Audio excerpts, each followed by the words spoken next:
Hello, good afternoon. Welcome to Camnet Leading News. My name is Amazing Katamanda. We take a look at the stories that are making the headlines. NGOCC assures justice for a deceased gang-raped 14-year-old girl. OILSEED stakeholders call for the removal of value-added tax on CRUDE edible oil. Team, the trajectory of the business looks very positive, and it looks like we'll be able to launch the... She has so much data. Mom? Yes, baby? It says here, global warming and climate change is caused by the pollution from careless activities of human beings. Wow! Son, do you know I can turn my phone into a TV remote? How's that possible? It's so easy. Check this out. Be smart, be fast with mega data from Zamtel. Get your 15 GB mobile data for only 100 kwacha, 30 GB mobile data for only 200 kwacha, and your 70 GB LTE data bundle with free Netflix, YouTube, Facebook, and WhatsApp. Visit our Facebook page, website, or service centers countrywide for more information. Zamtel, your digital lifestyle partner. Thank you for staying with us, and now the news in detail. A non-governmental gender organization, Coordinating Council, NGOCC, has assured the family of a gang-raped 14-year-old Beatrice Mayola, who later died in February this year, that justice will prevail. Speaking when they visited their aggrieved family Wednesday, NGOCC chairperson May Mulenga says it is unfortunate that the issue was not taken up seriously by the police officers despite a crime being allegedly committed and is all lost. 5 months down the line, the case of Beatrice Muloya, a 14-year-old girl of Chief Chisopola's village of Shantumbu in Kafiwa district, Lusaka province, who was allegedly defiled by 3 men, has gone cold, leaving the family question law enforcement agencies. At only 14, Beatrice's life was cut short following the alleged incident that occurred on the 26th of January 2022. She was defiled by 3 men. It took some time for her parents to find out that her vagina had started rotting from wounds and fistula. She was taken to the University Teaching Hospital, but it was too late, and she died on the 2nd of February 2022. Dr. Jenwala, she's the one that did everything. She explained to us to say, Anastasia, the child was in pain. The child's vagina was really bad, and one of her labia was cut. So she explained to us, she told me that my results were Monga, but he doesn't know where he took them.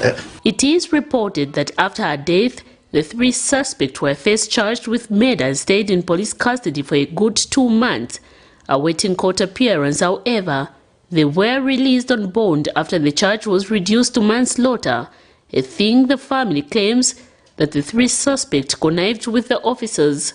Natia sindeneze kubasonta mwene wakana mwalira ndiye ize kusonta babwera baseka ati banyamate bali pano tibasunga bati banyamate banavomera mushe maningi ngakusanga kwamene benzo muchitava opo muzi bako natia abasinizi bakwe ati sisizi bako banatipereka ba polisi ndiye bakambaka tizi bako banatipereka manje mazo kuli ma parents benzi banabwera kuno kuchani ku polisi.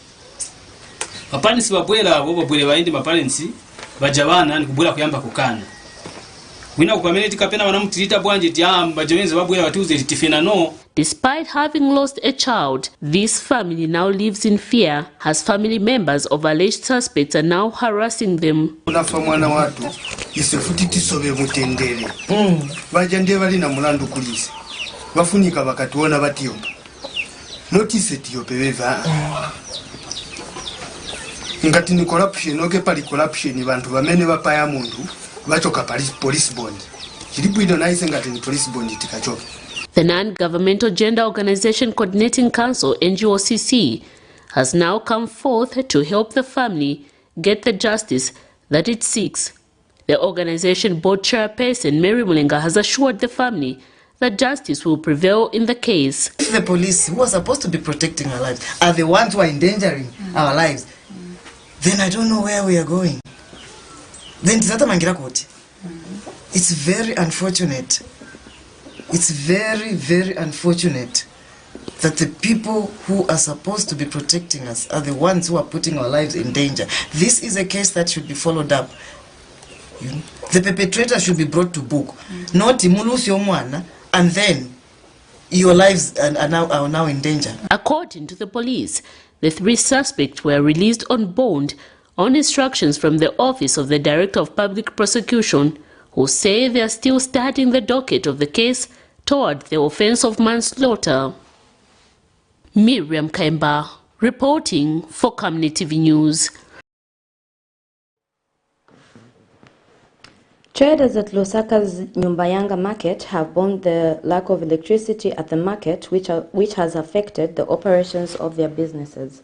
Traders talked to have told Camnet News that the Lusaka City Council owes ZESCO undisclosed amount of money, which has led to traders paying extra whenever they intend to make electricity token transactions. The day seems to have started for these traders at Lusaka's Nyumbayanga market. However, questions of how their business will forge ahead without electricity remain unanswered. Traders at the market explained that they have been subjected to buying electricity token unit at an industrial price, alleging that the installed prepaid meter at the market is for an industry company and not a market. They told this journalist that Lusaka City Council owes ZESCO money, to which 40% is deducted every time they make an electricity token payment. The traders say the inability to purchase the electric token has left the market without power and affected the running of businesses. That's quite a long time. So we are asking them to come here, probably talk to ZESCO and lower the rate. Can you imagine?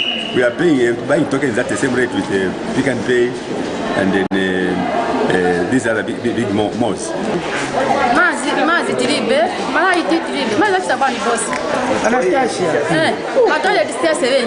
The industry of prepaid is very high for the marketeer.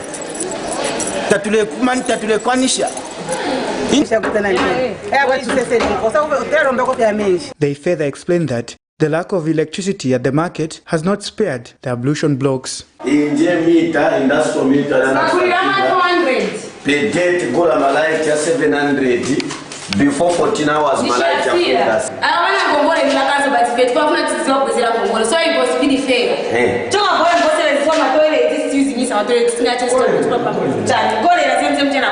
But when reached for a comment, ZESCO national spokesperson Henry Kapata says the traders themselves with the responsibility to categorize themselves in line with their electricity usage. He indicates that the traders only pay to Lusaka City Council and not ZESCO. As such, the traders should meet their obligations. We literally have nothing to do with the council, but with the people that are using the electricity at the market, hence cutting them off.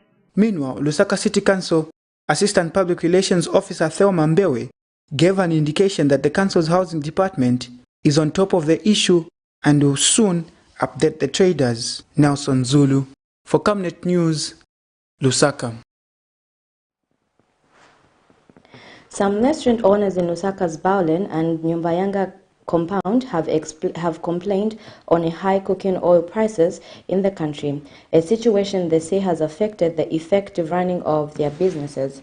And some oilseed stakeholders have appealed to the Ministry of Agriculture to consider removing value-added tax on crude edible oil, as it is an essential commodity in the food basket.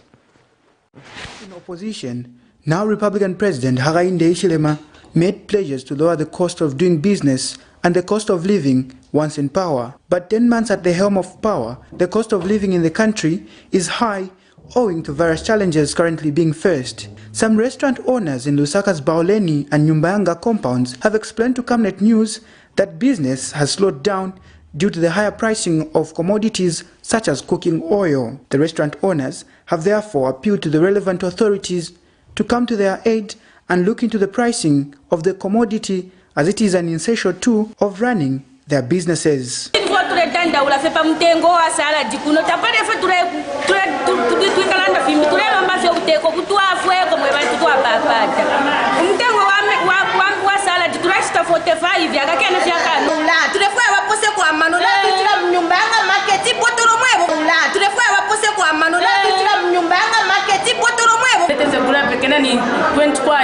apaenda manje pa 42 maika ngono kachaka boto kachaka salad kaipa 34 neri kachakena nkasize kokonga pa 44. The National Traders of Edible Oils Association and the Crushers and Edible Oil Refiners Association Sidora chairman, Aubrey Shibumba, is of the view that proper structures should be put in place in order to harmonize the pricing of the commodity.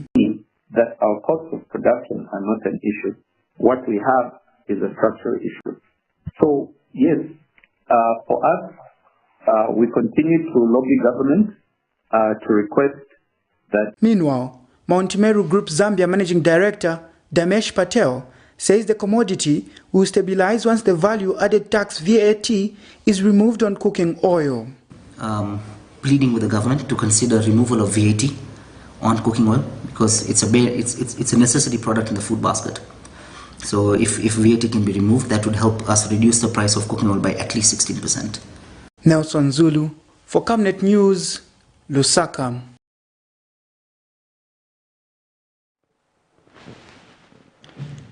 Governance Elections Advocates Research Services, GEA's Executive Director, McDonough Chipenzi, says the Patriotic Front is not under threat of deregistration even if it does not hold a convention to choose a party president. In an interview with Camnet News, Mr. Chipenzi states that Zambia's democracy is however under threat if the biggest opposition political party, the PF, does not have strong leadership to offer checks and balances to the current administration. Zambia affirmed its stance as a multi-party democracy in 1991, which means that the political system allows for the existence of numerous political parties, all competing for votes from citizens through their manifestos. Since the introduction of multipartism, the country has always had a strong opposition force, the likes of the Patriotic Front PF, and the United Party for National Development UPND. The 2021 general elections have however brought questions on whether the country's democracy will survive, as the PF, which came second at over 1.8 million voters, losing to the United Party for National Development UPND at over 2.8 million voters, says it is now struggling to survive. This follows the failure of the PF to hold its convention, which was slated for June of 2022 due to financial challenges. Governance Elections Advocacy Research Services GEA's Executive Director, Mr. McDonough Chipenzi, says while the PF is not under threat of deregistration, even if it does not hold a convention, the lack of a leader in the PF poses as a threat to democracy in the absence of a strong opposition. The Democratic Party, DP, which came third in the 2021 general elections, had a distant vote of 25,231, representing 0.52% of the total votes cast. I think the biggest misunderstanding is that the vacancy at top level for the PF is creating misunderstanding that PF has not complied with the constitution. But the constitution is very clear that there should be internal elections, which the PF held ahead of the 2021 general elections. So the team that they have is a new team. The only challenge for them is that when a leader steps down, they are supposed to go to the convention. But that has nothing to do with a Republican constitution. It's their own constitution that demands that. 9 months down the road, they are failing to get good marks. In Lozi, they say noto. They are getting noto. Where are the people that were supporting them? Where have they evaporated to? So they really need to find a leader, because when you go for the campaigns, you put your leader in front, isn't it? Your T-shirts are written, vote for me and vote for my president, because my president has A, B, C, D, the vision. Now the PF has nothing. And we told them when they were contesting in Kabwata, your candidate in Kabwata is an orphan. Look for somebody, look for the president. Meanwhile, a political activist, Mr. Dante Saunders, has also added his voice. It's how you're going to build on democracy. And we also, as a country, we need a strong leadership in opposition. A strong leadership. And I can think of, people like the one who's Fred Membe is coming up very well. He's articulating himself very well. And he is doing the right thing. He's on the ground. This Madam Kateka, she's doing also very well. They are on the ground. These people are on the ground. They are working on the ground. They're not just blabbering away. A strong opposition is necessary so as to keep an administration to account for its promises and preserve democracy. Zipporah Mshala, Camnet News, Lusaka. That item brings us to the end of our Camnet Media News, but before we go, we'll take a look at the stories that made the headlines. NGOCC assures justice for a deceased gang rape 14-year-old girl.